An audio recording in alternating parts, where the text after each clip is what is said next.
বিদেশ প্রবাসী, আহা কি পরিমাণ মায়া লাগে। 12 ঘন্টা ডিউটি করে আবার আরো 6 ঘন্টা আরেকখানে আরেক কোম্পানির স্যার কি করে 18 ঘন্টা, কেউ কেউ আর থাকে 6 ঘন্টা। এই 6 ঘন্টার মধ্যে বিশ্রাম কখন? নিজের জামাগুলা নিজে ধোয়, নিজের রান্নাটা নিজে করে। প্রবাসীগুলো বিদেশে থাকে, যে আমি তো সৌদি আরবে অনেক দূর দূর ছেলেদের কাছে গেছি, ওরা দম করে খুব মহব্বত করে। তাইলে এই নিজের রান্না নিজের, কত ছেলে যে বিশ্বাস করো ভাইয়া কি পরিমাণ কান্দে, আল্লাহর কসম, এটা যদি আমি দেখাইতে পারতাম। এখান থেকে এটা বিদেশ অনেক কষ্ট, এই কথাটা কইলে তুমি বুঝদা না ভাইয়া, অনেক কষ্ট। এটা কইলে তুমি বুঝদা না, এটা কইতে তো 1 মিনিট লাগছে, আর অনেক কষ্ট। তো বাস্তবতা হলো তার চাইতে অনেক বেশি কষ্ট। এই প্রখর রৌদ্রে, এই তীব্র রৌদ্রে, বিশেষ করে 12 ঘন্টা ডিউটি করে আসার পরে যখন একটা ছেলে বা একটা যুবক, তার একজন আপনজন কেউ নাই, আইসা নিজের 1 গ্লাস পানিটাও নিজে নিতে হয়, তো মনটারে হাহাকার লাগে, যাহার কেউ তো নাই। অথচ 28 বছর বিদেশ করতেছে। এক ছেলে দেখা হলো লাস্টের দিকে, ওই আমার দেখে জড়াই ধরে কাঁদতেছে। আমি বললাম, বাবা তুমি আজ কতদিন হয়েছে আইসো? কয় হুজুর 3 বছর। এই শেষ আমার যে ছেলেটা খেজুর আইনা দিছে মদিনায়, ও ছেলেটা আপনার বলতেছে হুজুর আজ 3 বছর হয়েছে বাড়ি থেকে আসছি, একবারও যাই নাই। আমি যাইবা কখন? কয় হুজুর একটা আইডিয়া করছি, যে যে ঋণগুলো করছি আরো 3 বছর যদি বিদেশ করি তাহলে ঋণগুলো শেষ হইব, তো আশা আছে হুজুর এরপরে যাবো। এই কদ্দুর অল্প বয়সী ছেলে। হ্যাঁ ভাইয়া, এই জন্য সে যাইয়া হয়তো অনেক দুঃখের কথা বলে না বাড়িতে, যে মা কানবো, বাপে কানবে, বা বউ বাচ্চারা কানবো। এই জন্য অনেকে অনেক নিজের দুঃখের কথা বলে না, কষ্টের কথা নিজেই হজম করে পড়ে থাকে। কিন্তু তীব্র কষ্ট কইরা বুকটা মাটিত লাইগা যায়, এরপরে 2টা টাকা জমাইয়া এরপরে বাড়িতে টাকা পাঠায়, না খাইয়া না দেয়। এই কখনো একটা দোকান থেকে একটা বার্গার, কখনো একটা 1 টুকরা মুরগি, একটা কিছু খাইয়া শুইয়া লায়। ক্লান্তিতে আর ভাল লাগে না, যে কিটা রাখবো, শরীর আর কুলাইতেছে না, এতক্ষণ ডিউটি করে আইসা। আমি যেমন এই সারাদিন বয়ান করে রাত্রে 3টা 3:30টায় বাসায় যাই, ফজরের নামাজের পরে আমারে যদি কেউ একটা মানে এই টিস্যু বক্সটা যদি এনতিকে অনে নিয়ে যেত, আমার মাথা আসমান ভাঙ যাবে। মানে আমার আর কিচ্ছু শরীরে কুলায় না তখন আর, কথার কথা। তাহলে আমি আমার অভিজ্ঞতা থেকে বললাম।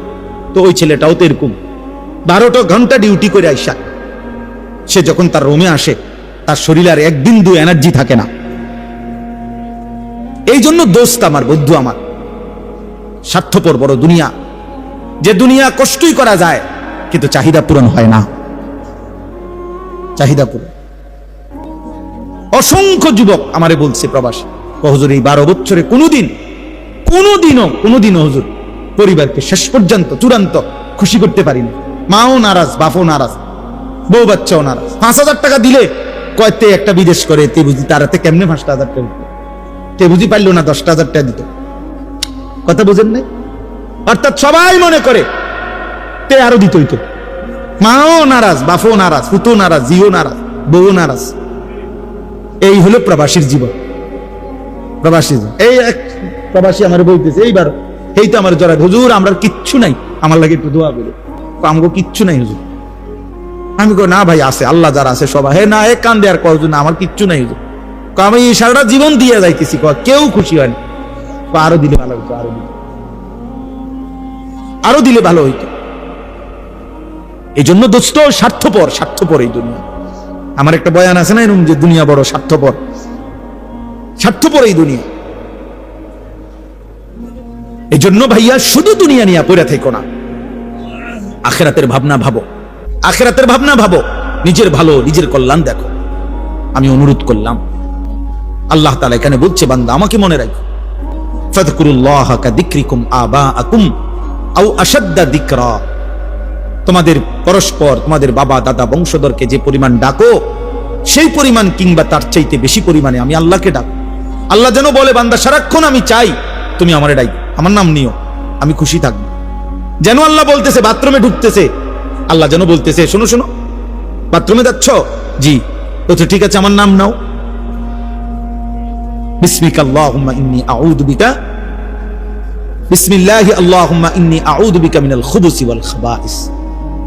বাথরুম থেকে বের হইছে, আল্লাহ যেন বলতেছে, বাথরুম থেকে বের হইছো, আমার নাম নাও। গুফরানাকাল হামদুলিল্লাহিল্লাযী আযহাবা আন্নিল আদা ওয়া আফান। খাইতে বসছো বান্দা? আচ্ছা মাশাআল্লাহ, খাও, তো আমার নাম নাও। বিসমিল্লাহি ওয়া আলা বারাকাতিল্লাহ। খানা শেষ করছো? মাশাআল্লাহ, আমার নাম নাও, আমার ডাকো। আলহামদুলিল্লাহিল্লাযী আত'আমানা ওয়া সাকানা ওয়া জাআলানা মিনাল মুসলিমিন। ঘুমাইবা এখন? আচ্ছা ঘুমাও, কোনো অসুবিধা নেই, আমার নামটা নাও। আল্লাহুম্মা বিসমিকা আমুতু ওয়া আহইয়া। ঘুম থেকে উঠছো বান্দা? আচ্ছা, আমার নাম নাও। আলহামদুলিল্লাহিল্লাযী আহইয়ানা বাদামা আমাতানা ওয়া ইলাইহিন নুশুর। আল্লাহ যেন এইভাবে বলে যে বান্দা, তুমি খাও কিংবা ঘুমাও, টয়লেট কিংবা বাথরুম, হাঁটা কিংবা বসা, হরদম আমি চাই আগে পিছে তুমি আমারে ডাকো। ফাযকুরুল্লাহ ফাইদা কুদিয়াতিস সালাতু ফান্তাশিরু ফিল আরদ ওয়াবতাগু মিন ফাদলিল্লাহ ওয়াযকুরুল্লাহা কাসীরান লাআল্লাকুম তুফলিহুন। রব্বুল আলামিন বলে, বান্দা যখন নামাজ শেষ হয়ে যায়, জমিনে ছড়িয়ে পড়ো, আমি আল্লাহর দেওয়া রিজিক তালাশ করো, যার যার কর্মে লেগে যাও। তবে ওয়াযকুরুল্লাহা কাসীরা, বেশি বেশি আমি আল্লাহকে স্মরণ কইরো। লাআল্লাকুম তুফলিহুন, আমি আল্লাহ বললাম নিশ্চিত, তাহলে তোমরা সফল হবে, জান্নাতি হবে, কামিয়াব হবে। যেখানেই থাকো বান্দা আমারে নিয়ে থাইকো। আমি চাই বান্দা আমার বলুক আল্লাহ, আমি আল্লাহ বলবো বান্দা। যতবার ডাক দিবা তুমি আমি আল্লাহকে, ততবার ওয়াদা দিলাম বান্দা আমিও ডাকবো তোমাকে। ফাদকুরুনি আযকুরুকুম, তুমি যদি আমারে ডাকো বান্দা আমিও তোমারে ডাকবো। সুবহানাল্লাহ। এজন্য বান্দা যখন বলে আল্লাহ, তো রব্বুল আলামিনও বলে বলো না বান্দা। জমিন থেকে বলে আল্লাহ, আর শাজিম থেকে আল্লাহ বলে বান্দা। বান্দা বারবার বলে আল্লাহ আল্লাহ, আল্লাহ বারবার বলে বলো না বান্দা, কি চাচ্ছ বলো, বলো কেন ডাকছো। আল্লাহ জানতে চায় বান্দা তোমার কি লাগবে। আলা মিন মুস্তাগফিরিন ফাগফির লাহু, আল্লাহ ডাক দিয়ে বলে বান্দা কে আছো মাফ চাইবা, আও না মাফ চাও আমি মাফ করে দেব। আলা মিন মুস্তারজিকিন ফারজুকাহু, রাত্রি গভীরে আল্লাহ বলে কে আছো রিজিক চাইবা, খাদ্য খাবার, বাজার ব্যবসা, আয় রোজগার চাও না বান্দা আমার কাছে আমি দিয়ে দেব। আলা মিন মুবতালা ফাওয়াফিহি, কে আছো রোগে সুখে দুঃখ বেদনায়, আমি আল্লাহর কাছে রোগ সুখ থেকে মুক্তি চাও, আমি আল্লাহ তোমার শিফা সুস্থ করে দেব। এজন্য আল্লাহ চায় বান্দা আল্লাহকে ডাক, আল্লাহকে ডাক। এজন্য ইনশাআল্লাহ সিদ্ধান্ত নেই আমরা আল্লাহকে ডাকবো ইনশাআল্লাহ। বলো না ছেলেরা, বলো ভাইয়া, নামাজ পড়ো ভাই, নামাজ পড়ো, ভালো হবে। চেহারা সুন্দর, চেহারা অনেক কালো তোমাদের অনেকে, নামাজ না পড়, খোদার কসম ফেয়ার এন্ড লাভলি না রে, ফেয়ার এন্ড লাভলির বালতি ছুবাইলো তোরে, তুই সুন্দর হবে না, সুন্দর হবে না দোস্ত, সুন্দর হবে। আল্লাহ আমাদেরকে মাফ করে দেন। আল্লাহ তাআলা বলেন, এই শেষ কথা হলো ফামিনান নাসি মান ইয়াকুলু রাব্বা, আসো বৃষ্টি আসলে কিচ্ছু তো, বৃষ্টি ভিজলে নইলে গাও কত ভিজবো, কিচ্ছু তো না, দৌড় দিয়ে যাবেন গা ভাই। ফামিনান নাসি মান ইয়াকুলু রাব্বানা আতিনা ফিদ দুনিয়া ওয়া মা লাহু ফিল আখিরাতি মিন খালাক। আল্লাহ বলে কিছু মানুষ আছে এমন যারা দিবানিশি বলে আল্লাহ আমারে যা দিবেন দুনিয়াতেই দেন। আল্লাহ বলেন ঠিক আছে আমিও যা দেব দুনিয়াতেই দেব। ওয়া মা লাহু ফিল আখিরাতি মিন খালাক, কিন্তু বান্দা মনে রাখো আখিরাতে কিন্তু এক বিন্দু কিছুই পাবা না। ঠিক আছে, বাত্তর গাড়ি তো দরকার নাও, বিল্ডিং দোতলা করিবা করো, মোটরসাইকেল কিনবা কেন, বিয়ে করবা করো, বিদেশ যাইবা যাও, দুনিয়াই তো চাচ্ছ নাও দুনিয়া, তবে মনে রাখো না ফরমান আখিরাত এক বিন্দু দেব না, এক বিন্দুও না, এক বিন্দুও না। ومنهم من يقول ربنا آتنا في الدنيا حسنة وفي الآخرة حسنة وقنا عذاب النار। আর আল্লাহ বলে কিছু বান্দা আছে আমার এমন, যারা দিবানিশি আমি আল্লাহকে বলে আল্লাহ দুনিয়া আমারে তাই দিবেন যা উত্তম, যা হালাল, যা পবিত্র তাই দিবেন, আখিরাতেও যা দিবেন তা উত্তমটাই দিবেন, আর জাহান্নামের আযাব থেকে মাফ করে দিবেন। আল্লাহ বলেন উলাইকা লাহুম নাসীবুম মিম্মা কাসাবু, হালাল এবং পবিত্র দুনিয়া যে চেয়েছে, পবিত্র আখিরাত যে চেয়েছে, আমি আল্লাহ ওয়াদা দিলাম আমার এমন বান্দা দুনিয়ায় যাই করবে সব কিছুর বিনিময় গুনে গুনে হিসাব করে আমি আল্লাহ প্রতিদান আখিরাতে দিয়ে দেব। এমন বান্দা বাজার করলো বিনিময়ে দেব, ব্যবসা করলো বিনিময়ে দেব, সেজদা দিল বিনিময়ে দেব, সংসার করলো বিনিময়ে দেব। উলাইকা লাহুম নাসীবুম মিম্মা কাসাবু। কেন আমার বান্দা বলছে আল্লাহ আমি পুরা দুনিয়া চাই না, আমি হালাল চাই, আমি যা ইচ্ছা তাই চাই না, পবিত্রটা চাই, সবটা আমি দরকার নাই, এতটুকুই দিবেন যেতটুকু রব্বুল আলামিন আপনার মর্জি মতো, আপনার পছন্দ মতো। দুনিয়া তো কুত্তাও ভোগ করে, দুনিয়া তো জানোয়ারও ভোগ করে, এমন দুনিয়া চাই আল্লাহ হাসানা, হাসানা যেটা সুন্দর, যেটা পবিত্র, যেটা হালাল, যেটা বৈধ। উলাইকা লাহুম নাসীবুম মিম্মা কাসাবু। আল্লাহ বলে এমন বান্দা দুনিয়ায় যা কিছু করবে আমি সব কিছুর অংশ বিনিময় প্রতিদান আখিরাতে দেব। ওয়াল্লাহু সারিউল হিসাব। আল্লাহ রাব্বুল আলামিন বলে আল্লাহ বড় দ্রুত হিসাব গ্রহণকারী। এজন্য আল্লাহ বলে বান্দা মনে রেখো, নেককার আর ইমানদারের জান্নাতও আমি দ্রুত দিয়ে দেব, নাফরমান আর পাপীর জাহান্নামও আমি দ্রুত দিয়ে দেব। খুব অল্প সময়ের ভিতরে জান্নাতীর জান্নাতও বুঝায় দেব, জাহান্নামের জাহান্নামও কি করে দেব বুঝায়। খুব অল্প সময়, এই 60 বছর 70 বছর 50 বছর, বেশি সময় লাগে না, দেখতে দেখতেই ফুরায় যায়, দেখতে দেখতেই ফুরায় যায়। এই জন্য ভাই শেষ কথা আমরা কি বললাম? 1 নাম্বার বললাম প্রত্যেকেই আমরা নিজের ফিকির করব, নিজের ঈমান, নিজের আমল, নিজের আখিরাত, নিজের ভাবনা ভাবা দরকার। আর 2 নাম্বার কথা এটাই, শুধু কেবল জীবনটা যেন দুনিয়া নিয়েই পরিকল্পনা না হয়, দুনিয়ার আরাম আয়েশ, দুনিয়ার ভালো মন্দ, লাভ লোকসান, এতটুকুই মুমিনের জীবন না, বরং মুমিনের জীবন হলো আল্লাহকে ডাক দিবে, স্মরণ করবে, আখিরাতের আলোকে জীবনটাকে সাজাবে। আল্লাহ আমাকে, আমার এই যুবক ছেলেদেরকে, বাবা ভাই সকলকে তৌফিক দান করেন। আল্লাহ তাআলা এই মাদ্রাসা কবুল করে নেন, মাদ্রাসার তামাম জরুরত আল্লাহ পূরণ করে দেন। মহব্বত আর ইখলাস থাকলে ইনশাআল্লাহ মাওলানা কোনো কিছুর অভাব হবে না। মালিক চাইলে সব হয়, মালিক না চাইলে কিছুই হয় না।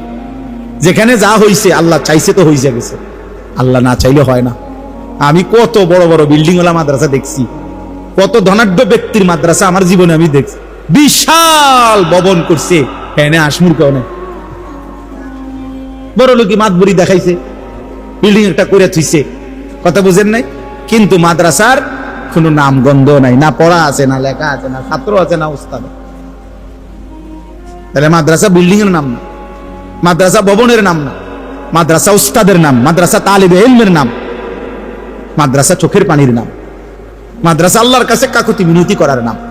আল্লাহ তাআলা এমন দৌলত আমাদের সকলকে দান করেন, এই মাদ্রাসাকে আল্লাহ তাআলা কবুল করে নেন। আজকে এতটা রাত ছেলেরা বাপ যত ধমকে দিছি তোম করে, তারপরেও ভাইয়া আমি বাস্তব অর্থে বললাম, তোমরা যে এত রাত কষ্ট করে বসেছিলা এর জন্য আন্তরিক ধন্যবাদ, মোবারকবাদ। আল্লাহ তোমাদেরকে এই বসে থাকার বরকতে আগামী দিনের ইসলামের জন্য কবুল করে নেন। আগামীর পতাকা তোমরাই যেন উড়াইতে পারো, কালেমার পতাকা উড়ানো, দ্বীনের ঝান্ডা উড়ানো, মাহাদির পক্ষে দাজ্জালের বিরুদ্ধে আল্লাহ যেন আমাদের যুবকদেরকে লড়বার তৌফিক দান। তো এই জন্য বলতেছিলাম, আল্লাহ নবী সাল্লাল্লাহু আলাইহি ওয়াসাল্লাম সাহাবায়ে কেরামের মধ্যে ভাতৃত্বের বন্ধন করে দিলেন, একজনকে আরেকজনের ভাই বানায় দিলেন। তো ফলে সাহাবীরা একজন আরেকজনকে জান মাল দিয়া প্রত্যেকে প্রত্যেকের ভাইকে সহযোগিতা করছে। ফলে একটা পর্যায়ে আইসা মক্কার সাহাবী মুহাজির এবং মদিনার সাহাবী আনসার উভয়ের সম্মিলিত প্রচেষ্টায় সারা পৃথিবীতে ইসলাম চমকায় গেছে, ইসলাম প্রচারিত হয়ে গেছে। এই জন্য আমার বলার উদ্দেশ্য হলো ইসলাহ, সংশোধন, একে অপরের এটা আল্লাহ তাআলার আদেশ। কোরআনুল কারীমের মধ্যে আছে, ফাত্তাকুল্লাহা ওয়া আসলিহু যাতা বাইনিকুম, তোমরা আল্লাহকে ভয় করো, ওয়া আসলিহু যাতা বাইনিকুম, পরস্পরের মাঝে ইসলাহ করে নাও, সংশোধন করে নাও। ইসলাহ আল্লাহ তাআলা কোরআনুল কারীমের মধ্যে বলছেন, ওয়া ইন তাইফাতানি মিনাল মুমিনিনা ইখতাতালু ফাআসলিহু বাইনাহুমা, মুসলমানদের দুইটি দল যদি পরস্পর যুদ্ধ করে, মুখোমুখি লড়াই করে, তখনও তোমরা উভয়ের মাঝে সংশোধন করে দাও, মীমাংসা করে দাও, ইসলাহ করে দাও। তাইলে ইসলাহ, মুসলমানের পরস্পরের সংশোধন, এই ফিকির, এটা আমাদের প্রত্যেকের জিম্মাদারি। প্রত্যেকের মধ্যে এই মানসিকতা থাকা উচিত যে আমরা একে অপরের সংশোধন করে দেব। এই জন্য উলামায়ে কেরাম বিভিন্ন ভাবে, মসজিদ মাদ্রাসাওয়ালারা, আলেম ওলামারা চেষ্টা করে বিভিন্ন আঙ্গিকে, বিভিন্ন নামে, বিভিন্ন শিরোনামে মানুষকে আল্লাহর দিকে ফেরানোর চেষ্টা করে। এই যে মসজিদে জুম্মার নামাজের দিন কিছুটা বয়ান হয়, মাসিক ইসলাহি মজলিস হয়, বাৎসরিক ওয়াজ ও দোয়ার মাহফিল হয়, বিভিন্ন পীর বুজুর্গদের খানকা আছে, দাওয়াত ও তাবলীগের মেহনত আছে, ওলামায়ে কেরামের নসিহত আছে, কিতাব লেখতেছে, আল্লাহর কথা বলতেছে, বহু আইটেম, হাজারো আইটেমে বিভিন্ন আঙ্গিকে মানুষকে আল্লাহর দিকে ফেরাবার জন্য দিবানিশি চেষ্টা চলতেছে। আলহামদুলিল্লাহ আমাদের বাংলাদেশে অনেকভাবে দ্বীনি কাজ হচ্ছে। একেবারে হিজরা, যাদেরকে সমাজের মানুষ অবহেলিত মনে করে, আলহামদুলিল্লাহ ঢাকাতে ওলামায়ে কেরাম তাদেরকেও দ্বীন শেখাবার জন্য মাদ্রাসা চালু করছে। তৃতীয় লিঙ্গের মাদ্রাসা, পিছিয়ে পড়া হিজরা মহিলা আলহামদুলিল্লাহ এখন কোরআন শরীফ পড়তেছে। বেদে আমাদের দেশে আছে, বাইদ্যা কয় জাগরে, নৌকার মধ্যে থাকে যারা, এদেরকে আপনার বিভিন্ন জায়গায় ওদেরকে ডেকে ডেকে দ্বীনি শিখানো, আল্লাহর দ্বীন শিখানো, আখিরাত চিনানো। এদের হাজার হাজার মানুষ এমন যারা জীবনে কোনোদিন জানেও না আল্লাহ কি, রাসূল কি, আখিরাত কি, খায় ঘুমায়, পড়ে আছে একটা জীবন আর কি, কিছু উপার্জন করে আর কদ্দুর খায় দায় ঘুমায়, এই জীবন। চান্দিনা, কুমিল্লা চান্দিনা থেকে মাদাইয়ার মাঝামাঝি একটা জায়গা আছে, বিশাল এলাকা, এই বেদেদের। আমি আলহামদুলিল্লাহ, আমরা আরো কিছু আলেম মিলেও নিজে চাঁদা দিয়া, মানে ওয়াজও করছি আমি, চাঁদাও দিছি আমি, বলছি আমি বক্তাও, আমি তোমাকে আয়োজক, এইভাবে দিয়ে আলহামদুলিল্লাহ মাহফিল চালু করছি ওই বেদেদের জন্য, বাদ্যা হেরো। আলহামদুলিল্লাহ এখন সুন্দর মাহফিল চলে। গত 2 বছর আগে ওদের 3টা ছেলেকে হাফেজ হয়েছে বাদ্যার ফুত, আমি নিজে পাগড়ি মাথায় বাইন্ধা দিছি। ইনশাআল্লাহ ধীরে ধীরে কি হচ্ছে, বদলাইতেছে, হ্যাঁ, আস্তে আস্তে ফিকির করতেছে বেদে। এরকম অনেক ভাবে পাহাড়ি মানুষ আছে, উপজাতি মানুষ আছে আমাদের দেশে, উপজাতি, এদেরকে দ্বীনি ফিকির দরকার।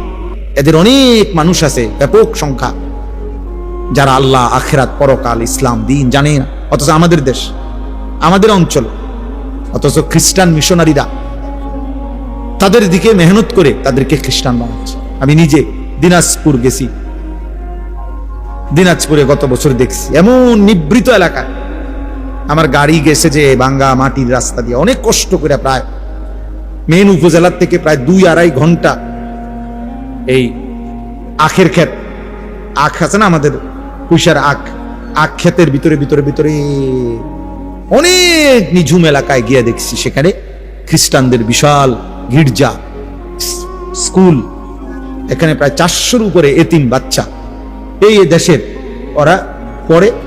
যিনি প্রধান, ওই গির্জার প্রধান যিনি, সে ব্রাজিল, তার বাড়ি, সে ব্রাজিল থাকে, ব্রাজিল ওইখানের জন অধিবাসী, ওইখান থেকে আইসা জীবনের তরে বাংলাদেশে চলে আসছে, এখানে আইসা এখানের মানুষদেরকে খ্রিস্টান বা বাচ্চাগুলো বলতেছে ওরা খ্রিস্টান, অথচ কোনো যুক্তি নাই এই বাচ্চাগুলো খ্রিস্টান হবে কেন, এদের পূর্বপুরুষ এখানকার, তো এখানে খ্রিস্টান আইলো করতে গেছে, বানায় ফেলছে, ধর্মান্তরিত করে ফেলছে। তাইলে নিয়ম হইল যেই মেহনত করে তারই ফসল আসে। আমি বললে আমার ফসল আসবে, করলে আরেকজনের কি আসবে, ফসল আসবে। তো মুসলমান মেহনত করলে ইসলামের জন্য আসবে, হিন্দু করলে হিন্দুর জন্য আসবে, খ্রিস্টান করলে খ্রিস্টানের জন্য আসবে। এই জন্য বললাম আর কি, বাস্তবতা হলো কম বেশি এটা বড় বিষয় না, জনপ্রিয়তাও কোনো বিষয় না, বরঞ্চ ইসলামের বহুমুখী কাজ তোমরা এই কিশোর নওজোয়ান করা উচিত। অনেক কিছু করা উচিত, অনেক কাজ করা উচিত। দ্বীনকে নিয়ে যারা ভাবে, ইসলামকে নিয়ে যারা ভাবে, আখিরাতকে নিয়ে যারা ভাবে, তাদের জন্য অনেক কাজ আছে। এই জন্য বললাম মানুষের সংশোধন, মানুষকে আল্লাহ চিনায় দেওয়া মানুষের সবচেয়ে বড় কল্যাণ। মানবতার সবচেয়ে বড় কল্যাণ হলো, মানুষের সবচেয়ে বড় উপকার হলো ওই মানুষকে তার রব চিনায় দেওয়া, তার মালিকের সাথে তাকে সম্পৃক্ত করে দেওয়া। একটা মানুষের ভাত মাছ চাল ডাল ঘর খাদ্য খাবার এগুলো ভালো কাজ, কিন্তু এগুলো সীমিত সময়ের জন্য। কিন্তু তাকে আল্লাহর সাথে জুড়ে দেওয়া, তাকে কালেমার সন্ধান দেওয়া, আখিরাতের সন্ধান দেওয়া, এটা যেন তার অনন্ত কালের জন্য তারে নিরাপদ করে দেওয়া। একটা ঘর যত মজবুতি হোক সেটা একটা সময় ভাঙ্গা যায়। এই ত্রাণের সরকারি অনেক ত্রাণের ঘর বিল্ডিং ছোট ছোট ইডি ভাঙ্গা নিঙ্গা বসকাই গেছে। ত্রাণ দিছে রিস্কা হইতে 6 মাসের মাথা বেচ্চা, হ্যাঁ এটা নাই, খবরও নাই। আমি দিয়ে চাইছি কথার কথা না, এ বলে তাই বলে কি দিবে না? না দিবে, আমি নিষেধ করি না, মানে বুঝাইতে চাইলাম মানুষকে আল্লাহর সন্ধান দেওয়া, আখিরাতের সন্ধান দেওয়া, জাহান্নাম থেকে বাঁচাবার চেষ্টা করা, আল্লাহর ইবাদত আখিরাত পরকালের জন্য চেষ্টা করা, আল্লাহমুখী করা, এটা সবচেয়ে বড় কল্যাণ। কুনতুম খায়রা উম্মাতিন উখরিজাত লিন-নাস, আল্লাহ বলছে তোমরা উম্মতে মুহাম্মদীর যারা ঈমানদার, আমাদেরকে বলছে তোমরা সর্বশ্রেষ্ঠ উম্মত, সর্বশ্রেষ্ঠ জাতি। তোমাদেরকে উখরিজাত লিন-নাস, মানুষের কল্যাণে তোমাদেরকে বের করা হয়েছে, মানবতার কল্যাণে তোমাদেরকে পৃথিবীতে পাঠানো হয়েছে, আল্লাহ নিজে বলেন। তো এখন তোমরা মানবতার কি কল্যাণ করবা?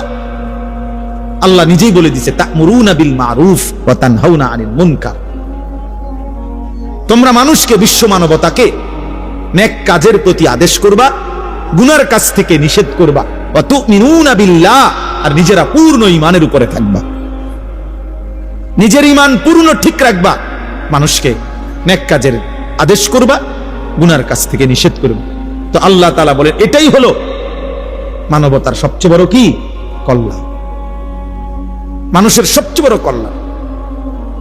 হাদিসের মধ্যে আছে, আল্লাহ নবী সাল্লাল্লাহু আলাইহি ওয়াসাল্লাম বলছেন, ফাওয়াল্লাহি লা আন ইয়াহদিয়াল্লাহু বিকা রাজুলান ওয়াহিদান খায়রুন লাকা মিন হুমুরিন নাম।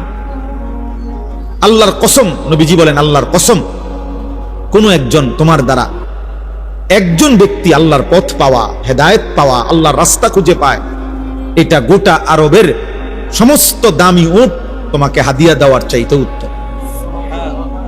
আল্লাহর এক বান্দা কাকে পেয়ে গেছে? আল্লাহকে পেয়ে গেছে, আল্লাহর সন্ধান করছে। নবী সাল্লাল্লাহু আলাইহি ওয়াসাল্লাম বলেন, লাল্লাহু আশাদ্দু ফারাহান বিতাওবাতি আবদিহি। কোন বান্দা যখন আল্লাহর দিকে ফিরে আসে, তওবা করে, গুনাহ ছেড়ে দেয়, কুফর ছেড়ে দেয়, শিরিক ছেড়ে দেয়, নাফরমানির রাস্তা ছেড়ে দেয়, আল্লাহর দিকে ফিরে আসে, আল্লাহ নবী সাল্লাল্লাহু আলাইহি ওয়াসাল্লাম বলেন আল্লাহ তাআলা তখন সবচেয়ে বেশি খুশি হয়। আল্লাহ সবচেয়ে বেশি খুশি হয় তখন বান্দা যখন গুনাহ ছেড়ে তওবা করে আল্লাহর দিকে ফিরে আসে। তাহলে যে ফিরে আসে তার প্রতি যদি আল্লাহ খুশি হয়, তো যে তাকে ফিরাইয়া দিল তার প্রতি আল্লাহ তাআলা আরো বেশি খুশি হয়। আমার বাচ্চা যদি হারায়া যায়, তো আমার বাচ্চা ফিরে পেলে আমি যেহেতু অনেক খুশি হই, যে আমার বাচ্চাটাকে খুঁজে দিছে, তালাশ করে দিছে। মানুষ সন্ধানদাতাকেও অনেক পুরস্কৃত করে, অনেক পুরস্কৃত করে, যে তুমি আমার হারানো বাচ্চাটাকে কি করে দিছো? খুঁজে দিয়েছ।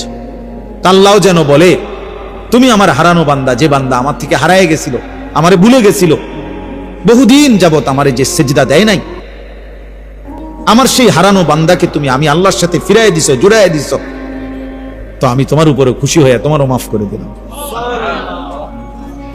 এই জন্য প্রিয় বন্ধু আমার, নওজোয়ান সাথী, এটা আসলেই অবাক করা বিষয় যে এতটা রাত অবধি কষ্ট করে তোমরা বসে আছো। মাশাআল্লাহ, আমি আসলেই আর কি করা, আমার কোনো কুলাইতেও পারি না নিজেও। আসছি আমি মাত্র 2 দিন হয়েছে না, একদিন শুধু একটা রাত্র আমি শুইছি হজের থেকে আইসা। মঙ্গলবার সকালে আসছি ফজরের টাইমে, মঙ্গলবার রাত্রটা কোনো মাহফিলে যাইনি। বুধবার গতকাল থেকেই আবার বেরোইছি। সবাই অবাক, আমার পরিচিত সবার কথা হলো, আমার যে আত্মীয় স্বজন ফোন দেখ কি অবস্থা, ঘুমিনি? আমি বললাম না ঘুমে না, গাড়ি কয় হায় আপনি বাইরে গেছেন। আবার আমি কি করে, আমার খাচ্ছত যেটা বাইর হয়ে যাও, আমি বাইরে হয়ে গেলাম। তো আসলে আসরের পরেও বয়ান করছি, এশার পরেও বয়ান করছি, এখন আবার এখানে আসছি। এই জিগাইছিও না মাহমুদ ভাইকে কোথায় মাহফিল, কি মাহফিল, এগুলা জিগাইবার সময় আনবে যে এখানে মাইক দিছে, আল্লাহর কথা বলার দরকার, বলে ফেললাম, খালাস। একজন হোক আর 10 জন হোক, 1000 জন হোক। এজন্য প্রিয় ভাই, আমরা সবাই মিলে এটা ফিকির করা দরকার, একে অপরের সংশোধন, একে অপরের জীবন গঠনের জন্য আমরা মুসলমান। সারা আমি এই কয়দিনে হজ্জের এই সফরে পৃথিবীর নিজের দেশের যে খবরাখবর দেখলাম, প্রতিনিয়ত একটা জিনিস আমি বুঝছি, দুইটা কথা। একটা হলো সারা পৃথিবীর যত দেশ আছে, সব দেশ এখন আর কেউ কারোর সাথে আলোচনা করতে, কথা কইতে আর রাজি না, শুধু পিটাপিটি। মানে কথা কইলেই অস্ত্র বাহির করে, মিসাইল, ক্ষেপণাস্ত্র। এনে কোনো কিনে কথা টতা নেই, তো কথা টতা বন্ধ, আইও লাগো লাগিয়া যে, ঠিক বুঝেন নাই কথা? হ্যাঁ, আলোচনা চাইতো অস্ত্রের বাহাদুরি, ঝনঝনানি আজকে সবাই করতে চাচ্ছে। এটা সাংঘাতিক। মানুষের ভিতরে জিজ্ঞাসা, প্রতিশোধের স্পৃহা প্রচন্ড উত্তেজিত, খুব বেশি বেশি। আর আমাদের দেশে এই কয়দিনে খোঁজ নিয়ে দেখেন, আমি যতটুকু দেখছি, হত্যা, খুন, ধর্ষণ লাগাম ছাড়া প্রতিদিন প্রতিদিন কোথাও না কোথাও বেওয়ারিশ লাশ, ছেলে মেয়ে নির্যাতিতা, ধর্ষিতা, লাঞ্ছিতা, মাইরা ফিটটা শেষ করে ফেলছে। ধর্ষিতা নারী, ধর্ষিতা মেয়ে। তাইলে বিষয়টা কি আসলে? বিষয়টা হলো কেউ যেন এমন যে প্রত্যেকেই এখন সবাই সবাই বাঁধন হারা, কেউ কারো অভিভাবক, কারো অধীনতা মানতে রাজি না। আমি আমার মতো চলব, আমনি কাটা পারেন। আমার সকালে একটা ভাল লাগছে, বিকালে আরেকটা ভালো লাগছে, আমার দুপুরে একটা ভাল লাগছে। যখন যা ভাল লাগে, যখন যা করতে মন চায়, কিসের মা, কিসের বাবা, কিসের ধর্ম, কিসের ইসলাম, এই যে মানসিকতা, আহা, আল্লাহ নবী সাল্লাল্লাহু আলাইহি সাল্লাম বলছে, এটা হাদিসে, এমন একটা সময় আসবে উম্মত, ইউসবিহুর রাজুলু মুমিনান ওয়া ইউমসি কাফির। মুসলিম শরীফের হাদিস, যে সকালবেলা লোকটা থাকবে মুমিন, সন্ধ্যা হতে হতেই হয়ে যাবে কাফের। ওয়া ইউমসি মুমিনান ওয়া ইউসবিহু কাফির। সন্ধ্যাবেলায় ছিল মুমিন, সকাল ভোর হতে হতেই হয়ে যাবে কাফের। ইয়াবিউ দীনাহু বিআরাযিম মিনাদ দুনিয়া। দুনিয়ার সামান্য কিছুর লোভে রাসূল সাল্লাল্লাহু আলাইহি সাল্লাম বলে নিজের দ্বীনকে, ঈমানকে, আখিরাতকে বিক্রি করে দিবে। আরে কিসের বেটা আল্লাহ খোদা, বাদ দে বেটা আখিরাত, তুইরে বেটা দুনিয়া চলে না বেটা, হেতে আইছে না আখিরাত লইয়া বলে, পেট চলে না, আবার আইছে নামাজ পড়তে বেটা, এই পেট চলে না, এই জন্য নামাজ পড়বে না। আল্লাহ নবী সাল্লাল্লাহু আলাইহি সাল্লাম বলছে এমন একটা সময় আজকে, এটাই বাস্তবতা, এটা বাস্তবতা, এটা আফসোসের বিষয়। মসজিদের মধ্যে অবুজ কন্যার লাশ, এর চাইতে বড় আফসোসের বিষয় কি হইতে পারে? যেই করুক, পাঞ্জাবিওয়ালা করুক আর পাঞ্জাবি ছাড়াই করুক, যেই করুক, এত বড় নিকৃষ্ট, জঘন্য কিভাবে হইতে পারে? মানুষ কিভাবে অকাতরে পিটাইয়া জনসম্মুখে মানুষকে এইভাবে মাইরা ফেলা, কিভাবে মানুষ এত হিংস্র হয়ে যাইতে পারে? তার মানে বিষয়টা এটাই যে বাঁধন হারা, আল্লাহর ভয়, আখিরাতের ভয়, জাহান্নামের ভয়, কবরের ভয় বলতে কিচ্ছু নেই। কাবিল সে বলছিল, আমি কোনো নিয়ম কানুন মানি না, আমি কোনো কথা মানি না, আমি এই নারীকে বিয়ে করমুই, প্রয়োজনে তুই হাবিলকে লা আখতুলান্নাক, মাইরা ফেলুন, সাফ কথা, তোরে আমি হত্যা করবই, আমি নারী চাই। এবং শেষ পর্যন্ত হত্যা করছে কিনা কথা বলে না? ওই যে হাবিল কাবিলের ঘটনা বলতেছি, তার নারী দরকার। শেষ পর্যন্ত মেরেই ফেলছে আপন ভাইকে, নবীর সন্তান, আদম আলাইহিস সালামের সন্তানরা। তাইলে এজন্য বললাম, ছেলেরা তোমরা, বাবারা সবাই মিলে আমরা ভাবা দরকার।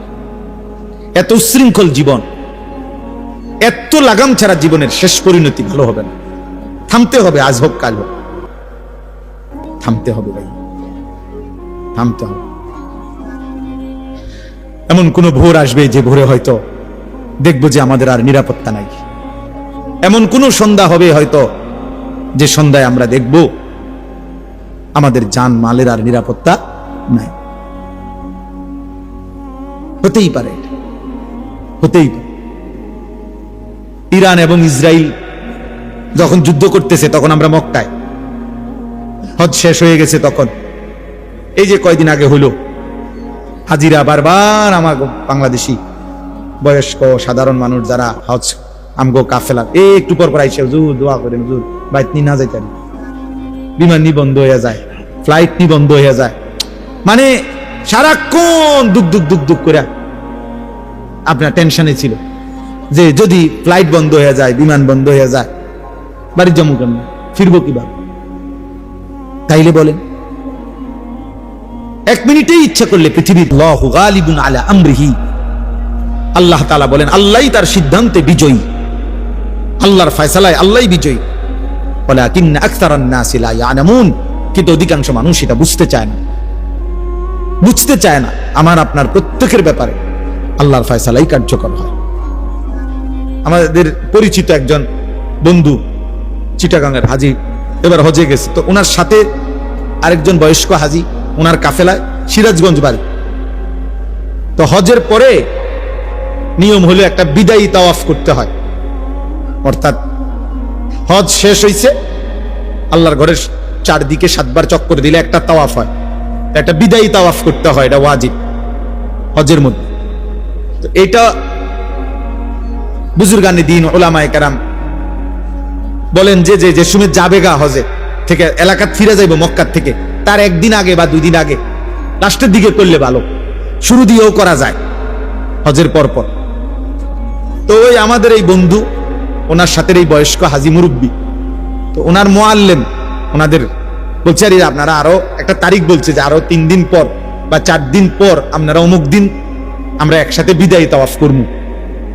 এই চাচা মুরব্বী, সিরাজগঞ্জ বাড়ি চাচাটা, উনি যেদিন রাত্রে বলছে ওই দিন পরের দিন সকালবেলা ফজরের নামাজের পর সকালবেলা উনি একা একা আল্লাহর ঘরে গিয়া নিজে নিজে বিদায়ী তাওয়াফটা করছে এবং বলে গেছে সাথীদেরকে যে আমি আপনাদের লগে এই পর্যন্ত করতাম না, আমার ভালো লাগতেছে না, আমি আজকেই করে এলাম আমার এটা। এই কথা বলে নিজে নিজে বিদায়ী তাওয়াফ করে এইবার আসছে রুমের দিকে, হোটেলের কাছাকাছি, মানে হোটেল দেখা যায়, এই সময় ঘুরাইয়া পড়ছে রাস্তা, স্ট্রোক করছে, কিছুক্ষণের মধ্যে মারা গেছে। তাহলে তার দিলে খবর হয়ে গেছে যে আগামী 3 দিন পরে সে থাকবে না। তো আল্লাহ দয়া করে তারে তার হজ পূর্ণ করাই দিচ্ছে। এ তো মালিকের ইহসান। তাই বললাম আর কি, যে বান্দার পরিকল্পনা আর আল্লাহর ফয়সালা কি হয় ভিন্ন, আর তখন কার্যকর হয় কারটা? আল্লাহ। প্রিয় ছেলেরা, বাবারা, সবাই রে বলি, আমরা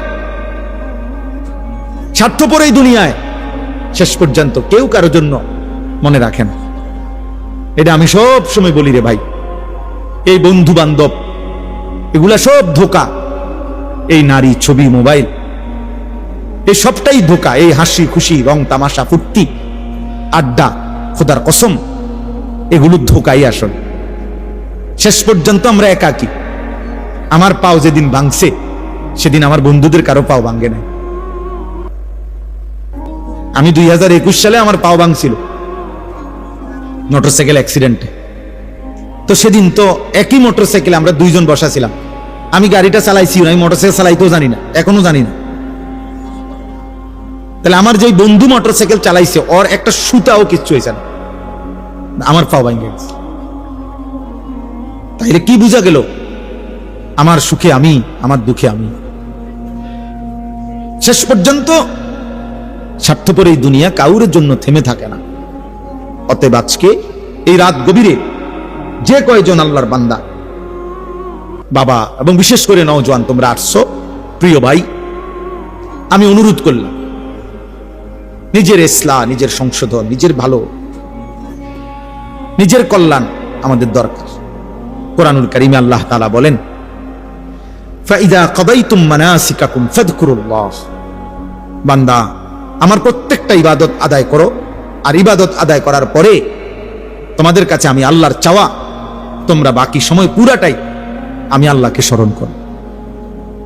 যেখানেই থাকো বান্দা, যখনই থাকো, যাই করো, আমি মানা করি না আমারে ভুলো না, আমারে চাইরো না, আমারে সঙ্গে রাখো, আমার নাম সাথে রাখো। কাযিকরিকুম আবাআকুম আও আশাদ্দা যিকরা, আল্লাহ বলে বান্দা সারা দিনে তোমরা বাবা দাদা বংশধর নিজের আশপাশের মানুষকে যে পরিমাণ ডাকাডাকি করো তার চাইতে বেশি পরিমাণ অথবা সমপরিমাণ আমি আল্লাহকে ডাকো। আল্লাহর চাওয়া এটা। আমি খুব সংক্ষেপে শেষ করতে চাই। তাইলে ভাইয়া আমরা সবাই ভাবে দেখি, আমরা জীবনটা এমন যে আমরা ডাক ছাড়া না ডাইকে আমরা চলতে পারব না। আমাদের জীবন মানে এমন যে আমরা চলার পথে জীবন চালাইতে হলে সারাক্ষণই আমাদের কাউকে না কাউকে ডাকতে হয়, বাবাকে, মাকে, স্ত্রীকে, ছেলেকে, মেয়েকে, ভাই বোন, পাড়া প্রতিবেশী, চাচা জ্যাডা, মামা ফুফা, চাচতো ভাই, বন্ধু বান্ধব, সিনজিওয়ালা, অটোওয়ালা, রিক্সাওয়ালা, হ্যাঁ, কাস্টমার, প্যাসেঞ্জার, দোকানদার, ঠিক আছে না? কাউকে না কাউকে আমাকে কি করতে হবে? ডাকতে হবে কোনো না কোনো কাজ বাস্তবায়নের জন্য। তো আল্লাহ বলেন সারাদিনে যত ডাকাডাকি করো কমপক্ষে ওই পরিমাণ অথবা তার চাইতে বেশি আমি আল্লাহকে ডাকো। এর চাইতে নিচে যাতে না নাম, সমপরিমাণের চাইতে নিচে যাতে কি না। এখন ইনসাফ করে আমরা বলি, এই এখানে যে কয়জন আমরা বসছি আল্লাহ দয়া করছে, তো আমরা সবাই ভেবে দেখি সারাদিনে আমরা যে পরিমাণ পরস্পরকে ডাকি আল্লাহকে আমরা সেই পরিমাণ ডাকি কিনা।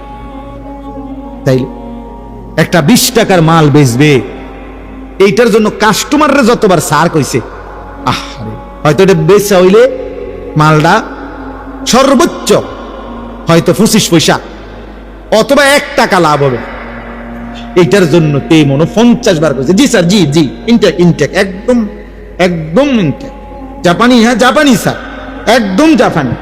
জাপান থেকে আমরা এলাকা আমার ডাইরেক্ট আমরা দোকানের সাদি দিয়া জাপান থেকে পড়ছে, ডেকের জাপান, জাপান তো আমরা বাড়িতে স্যার, মানে এটারে বলতে বলতে জি স্যার বলতে বলতে ফেনা উঠে এলাইছি। এই শুধু 20 টাকার এই মালটা বেচানোর জন্য, 200 টাকার এই মালটা বিক্রি করার জন্য কি পরিমাণ ডাকছে ওরে জি স্যার, অথচ লাভ হয়েছে বিনিময়ে 1 টাকা 50 পয়সা।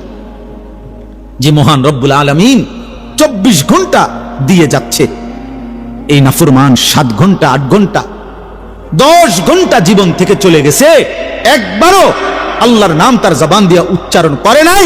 আরে তোর মতো নিকৃষ্ট জালেম নাফরমান কুত্তাও তো হয় না বেটা, কুত্তাও তো এরকম হয় না। মানুষের বাচ্চা তুই কিসের বেটা? তুই কোন মারফুত বেটা? একটা কুত্তাও তো এত নিকৃষ্ট হয় না, কিসের মানুষের বাচ্চা বেটা? নাফরমান একটা দিন পুরো চলে গেছে, একটা সেজদা নাই, একবার আল্লাহর নাম নাই, তুই মানুষের বাচ্চা বেটা, অমানুষ কোথাকার। কি ধরনের কথা? এত নিকৃষ্ট তো জানোয়ারও হয় না, অথচ মুসলমানের ঘরে জন্ম নিয়েছে, তার বাপ মুসলমান, তার মা মুসলমান, তার 14 গোষ্ঠী মুসলমান। ডাকাত, এত নিকৃষ্ট ডাকাত, সারাদিন একটা শিখছে বেওকুফ, চুলিটারে হুদাকাল ফিরা, এটা থেকে দূর পারবে এরকম মাতাল কোথাকার। পাগল তোর বাতান দেখে বেড়া, পাগল তোর কোন পাগল এটা শিখাইছে যে একটু ফর চুলিটারে এরকম করস? এটা একটা কাম হইলো বেড়া, একটা সুস্থ মানুষের এটা একটা কাম, বুদ্ধি এরকম করে না? সারাদিন মোবাইল টিপ, একটা বেডি কতক্ষণ দরকার? এই সারাদিন হইয়া তখন বেডি তেল লাগে, এটা জীবন? এটা কোন কথা হইলো? আমরা সারাদিন রাত 24 ঘন্টা আম করে বানাইছে শুধু বেডির লাগে, তাহলে লাগে নাকি? আর কাম নাই দুনিয়া। তো এই সারাদিন মোবাইল দেখে, এই জানোয়ারদের সারাদিন ছবি দেখে, সারাদিন নর্তকী দেখো। কি রে অপদার্থ, তোর কি একবারও ভাবনা আসে না যে আমারে কে বানাইলো, কেন বানাইলো? আমি পৃথিবীতে কি আমার আর কোনো কাম নাই? এটা কত হইলো মিয়া? সারাদিন বুঝি তুমি বেড়ি সেবা? অপদার্থ। চেহারা সুরত তোমাদের দেখলেই তো বোঝা যায় কালো হইয়া নিকৃষ্ট হয়ে আছে অনেক ছেলের। 2-6 মাসে বেটা নাফরমান, কোনদিন আল্লাহকে সেজদা দেশ নাই বেটা। চেহারা দেখলেই তো বোঝা যায় বেটা। 6 মাসে কোনদিন 5 ওয়াক্ত নামাজ কপালে জোটে নাই। ঠিক তোর উপরে বেটা, থুতু তোর কপালের উপরে বেটা, থুতু মারলাম বেটা তোর কপাল, থু তোর কপাল, থুতু মারলাম তোর কপালে, যা নাফরমান। কেন আসলি দুনিয়াতে বেটা? এটা কি ধরনের জানোয়ারি জীবন? একটা সেজদা দিতে মন চায় না বেটা? মানুষের ঘরে জন্ম নিলি কেন? আল্লাহকে যদি পছন্দই না হয় মানুষ হলি কেন বেটা? এই জন্য দয়া করে এটা ভাবা দরকার। ভাবতে শিখো মেয়ে, কেন নামাজ পড়বা না? দুনিয়ার কোনো প্রয়োজন আমরা শেষ করতে পারি না। আমি 42 দিন ছিলাম না বাসায়, আমার বিবিও আমার সাথে হজে ছিল। তা আমার মেয়ে, আমার শাশুড়ি, আমার ছোট ছেলে, ওরাই ছিল বাসায়। তো কালকে আমি ক্লান্ত ছিলাম ঘুমে ঘুমে, আজকে জিগাইলাম যে আব্বু বাসাত কি কি অবস্থা, কোনো কিছু? সব আমি থাকতে একেবারে গুন্না যা লাগবো যেটা যেটা কোনো কিছু মানে ডিস্টার্ব বা ত্রুটি বলা না, সব ঠিক করে দিয়ে গেছি, মানে যাতে করে কোনো কষ্ট না হয় আমার বাচ্চাদের। এখন আজকে দুপুরে দেখাইতেছে আব্বু 3টা বেসিন, এডির একটা ট্যাপের এটার মধ্যে বল্টু ভাঙ্গা, একটার মধ্যে পানি আইয়ে না, আরটার মধ্যে বাথরুমের যে পানি ব্যবহার করে হাই কমোডের সাথে যে এটার প্লাস্টিকের এটা ফাইটে গেছে। হ্যাঁ, মানে পুরা ঘরের মধ্যে এই 40-42 দিনে বহুত কান্দিয়া ফাটা পানি পড়ে, হেন্দিয়া বল্টু নাই, হেন্দিয়া এটা নাই, ওইটা নাই। এডি সবগুলো আমি মিস্ত্রির আইনা দেখাইছি যে এডি একটা করে কিতা হয়েছে দেখেন, এডি ঠিক করেন, মাল আনেন, এডি ঠিক করেন। তাহলে কি বোঝা গেল? যে এই দুনিয়া শেষ করা যায় না, শেষ করা যায় না। আমার যেদিন মৃত্যু হবে সেদিনও দেখা যাবে সংসারের অনেক কাজ বাকি রয়ে গেছে বাকি। হয় চেয়ারের ফায়া ভাঙ্গা, জানালার ছিটকারি ভাঙ্গা, হ্যাঁ, সোফাটার মধ্যে বার্নিশ করলে বালা ছিল, ফ্রিজের তলে দিয়া পানি ভরে, নুন নাই, তেল নাই, সাবান নাই, এই না? তাহলে স্বার্থপর এই দুনিয়া শেষ করা যায় না। দুনিয়ার প্রয়োজন শেষ হয় না বন্ধু। এই বিদেশ প্রবাসী, আহা কি পরিমাণ মায়া লাগে। 12 ঘন্টা ডিউটি করে আবার আরো 6 ঘন্টা আরেকখানে আরেক কোম্পানির স্যার কি করে 18 ঘন্টা, কেউ আর থাকে 6 ঘন্টা। এই 6 ঘন্টার মধ্যে বিশ্রাম কখন? নিজের জামাগুলা নিজে ধোয়, নিজের রান্নাটা নিজে করে। প্রবাসীগুলো বিদেশে থাকে যে, আমি তো সৌদি আরবে অনেক দূর দূর ছেলেদের কাছে গেছি, ওরা দাম করে খুব মহব্বত করে। তাইলে এই নিজের রান্না নিজের, কত ছেলে যে বিশ্বাস করো ভাইয়া কি পরিমাণ কান্দে, আল্লাহর কসম। এটা যদি আমি দেখাইতে পারতাম। এখান থেকে এটা বিদেশ অনেক কষ্ট, এই কথাটা কইলে তুমি বুঝদা না ভাইয়া, অনেক কষ্ট। এটা কইলে তুমি বুঝদা না, এটা কইতে তো 1 মিনিট লাগছে, আর অনেক কষ্ট। তো বাস্তবতা হলো তার চাইতে অনেক বেশি কষ্ট। এই প্রখর রৌদ্রে, এই তীব্র রৌদ্রে, বিশেষ করে 12 ঘন্টা ডিউটি করে আসার পরে যখন একটা ছেলে বা একটা যুবক, তার একজন আপনজন কেউ নাই, আইসা নিজের 1 গ্লাস পানিটাও নিজে নিতে হয়, তো মনটারে হাহাকার লাগে যে আর কেউ তো নাই আমার। অথচ 28 বছর বিদেশ করতেছে। এক ছেলে দেখা হইলো লাস্টের দিকে, ওই আমার দেখে জড়াই ধরে কাঁদতেছে। আমি বললাম, বাবা তুমি আচ্ছা কতদিন হয়েছে আইসো? কয় হুজুর 3 বছর। এই শেষ আমার যে ছেলেটা খেজুর আইনা দিছে মদিনায়, ওই ছেলেটা আপনার বলতেছে যে 3 বছর হয়েছে বাড়ি থেকে আসছি, একবারও যাই নাই। আমি যাইবা কখন? কয় হুজুর একটা আইডিয়া করছি যে ঋণগুলো করছি, আরো 3 বছর যদি বিদেশ করি তাহলে ঋণগুলো শেষ হইব, তো আশা আছে ধরে এরপরে যাবো। এই কদ্দুর অল্প বয়সী ছেলে, ভাইয়া এই জন্য সে যাইয়া হয়তো অনেক দুঃখের কথা বলে না বাড়িতে, যে মা কানবো, বাপে কানবে, বা বউ বাচ্চারা কানবো। এজন্য অনেকে অনেক নিজের দুঃখের কথা বলে না, কষ্টের কথা নিজেই হজম করে পড়ে থাকে। কিন্তু তীব্র কষ্ট করিয়া বুকটা মাটিত লাইগা যায়, এরপরে 2টা টাকা জমাইয়া এরপরে বাড়িতে টাকা পাঠায়, না খাইয়া না দেয়। এই কখনো একটা দোকান থেকে একটা বার্গার, কখনো এক টুকরা মুরগি, একটা কিছু খাইয়া শুয়ালায়, ক্লান্তিতে আর ভাল লাগে না যে কিটা রাখবো, শরীর আর কুলাইতেছে না, এতক্ষণ ডিউটি করে আইসা। আমি যেমন এই সারাদিন বয়ান করে রাত্রে 3টা 3:30টায় বাসায় যাই, ফজরের নামাজের পরে আমারে যদি কেউ একটা এই টিস্যু বক্সটা যদি এনতিকে অনে নিয়ে যেতে পারে, আমার মাথা আসমান ভাঙ যাবে। আমার আর কিচ্ছু শরীরে কুলায় না তখন আর। কথার কথা, তাহলে আমি আমার অভিজ্ঞতা থেকে বললাম। তো ওই ছেলেটাও তো এরকম 12টা ঘন্টা ডিউটি করে আইসা সে যখন তার রুমে আসে, তার শরীরে আর 1 বিন্দু এনার্জি থাকে না। এই জন্য দোস্ত আমার, বন্ধু আমার, স্বার্থপর বড় দুনিয়া, যে দুনিয়া কষ্টই করা যায় কিন্তু চাহিদা পূরণ হয় না। চাহিদা পূরণ। অসংখ্য যুবক আমারে বলছে প্রবাসী, হুজুর এই 12 বছরে কোনোদিনও হুজুর পরিবারকে শেষ পর্যন্ত চূড়ান্ত খুশি করতে পারিনি। মাও নারাজ, বাপও নারাজ, বউ বাচ্চাও নারাজ। 5,000 টাকা দিলে কয়তে একটা বিদেশ করে, তে বুঝি তারাতে কেমনে 5,000 টাকা উঠলো, তে বুঝি পারলো না 10,000 টাকা দিত। কথা বুঝেন নাই? অর্থাৎ সবাই মনে করে তে আরো দিত হইতো। মাও নারাজ, বাপও নারাজ, পুতো নারাজ, জিও নারাজ, বউ নারাজ। এই হলো প্রবাসীর জীবন। প্রবাসী এই এক প্রবাসী আমার বলতেছে এইবার, এই তো আমার জড়া, হুজুর আমরা কিচ্ছু নাই, আমার লাগে একটু দোয়া বলে। আমগো কিচ্ছু নাই হুজুর। আমি কই না ভাই আছে, আল্লাহ যারা আছে সবাই। হে না, এক কান্দে আর কয় না আমার কিচ্ছু নাই হুজুর। তো আমি সারাটা জীবন দিয়ে যাইতেছি, কেউ খুশি হয় না। তো আরো দিলে ভালো হইতো, আরো দিলে ভালো হইতো। এই জন্য দোস্ত স্বার্থপর এই দুনিয়া। আমার একটা বয়ান আছে না এরকম, যে দুনিয়া বড় স্বার্থপর এই দুনিয়া। এই জন্য ভাইয়া শুধু দুনিয়া নিয়ে পড়ে থেকো না, আখিরাতের ভাবনা ভাবো, নিজের ভালো, নিজের কল্যাণ দেখো। আমি অনুরোধ করলাম